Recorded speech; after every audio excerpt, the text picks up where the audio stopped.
stuff.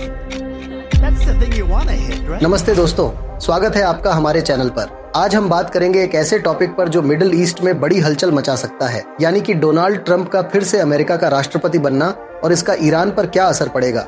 क्या आपको पता है कि ट्रंप के पिछले कार्यकाल के दौरान ईरान पर लगभग 1500 से भी ज्यादा सैंक्शंस लगाए गए थे और अब ट्रंप के फिर से जीतने के बाद ईरान को नई चैलेंजेस का सामना करना पड़ सकता है।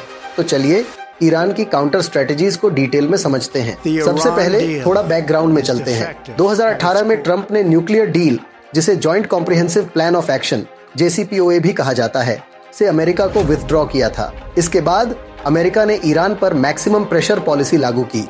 इससे ईरान की इकोनॉमी लगभग 20% सिकुड़ गई और उसके ऑयल एक्सपोर्ट्स 2.5 मिलियन बैरल्स प्रतिदिन से घटकर सिर्फ 0.5 मिलियन बैरल्स प्रतिदिन रह गए। अब अगर ट्रंप फिर से ऐसा प्रेशर डालते हैं तो क्या ईरान इसके लिए तैयार है? ईरान की इकोनॉमी को सैंक्शन से बचाने के लिए उन्होंने पिछले कुछ सालों में $44 बिलियन का ट्रेड नॉन वेस्टर्न देशों के साथ किया है, जिसमें मुख्य तौर पर चीन शामिल है। ईरान ने सैंक्शंस को बाईपास करने के लिए अपने तेल को शैडो फ्लीट के जरिए एक्सपोर्ट किया। खैर, ये शैडो फ्लीट कैसे स्पूफिंग का इस्तेमाल करके ट्रेड करती है, इस पर भविष्य में विस्तार से जानेंगे। इसमें करीब 200 जहाज शामिल हैं। ईरान की कोशिश है कि वो सेल्फ रिलायंट बने, यानी कि वो अपने रिसोर्सेज पर ज्यादा निर्भर रहें ताकि उनकी इकोनॉमी सैंक्शंस का दबाव झेल सके।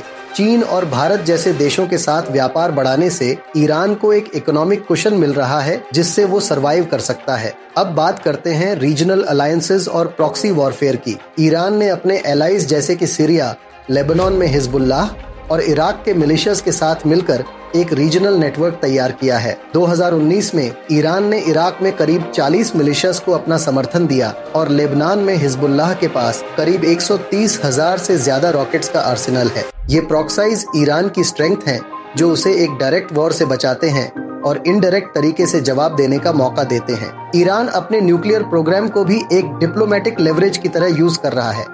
International atomic energy agency IAEA के रिपोर्ट के अनुसार ईरान का यूरेनियम एनरिचमेंट लेवल अब 60% तक पहुंच गया है, जो सिर्फ 90% से कुछ ही कम है, यानी कि वेपन्स ग्रेड यूरेनियम तक पहुंचने से बस थोड़ा ही दूर। ये दिखाता है कि ईरान न्यूक्लियर डील को लेवरेज कर सकता है और उसे फिर से नेगोशिएट करने के लिए पश्चिमी देशों पर दबाव बना सकता है। यूरोप, चाइना और रशिया, जो JCPOA के अन्य सिग्नेटरीज हैं, ईरान को इस मुद्दे पर सपोर्ट कर सकते हैं ताकि सैंक्शंस के खिलाफ एक मजबूत स्टैंस लिया जा सके। अगर आपको ये जानकारी पसंद आई हो तो हमारे चैनल को लाइक और सब्सक्राइब जरूर करें। धन्यवाद।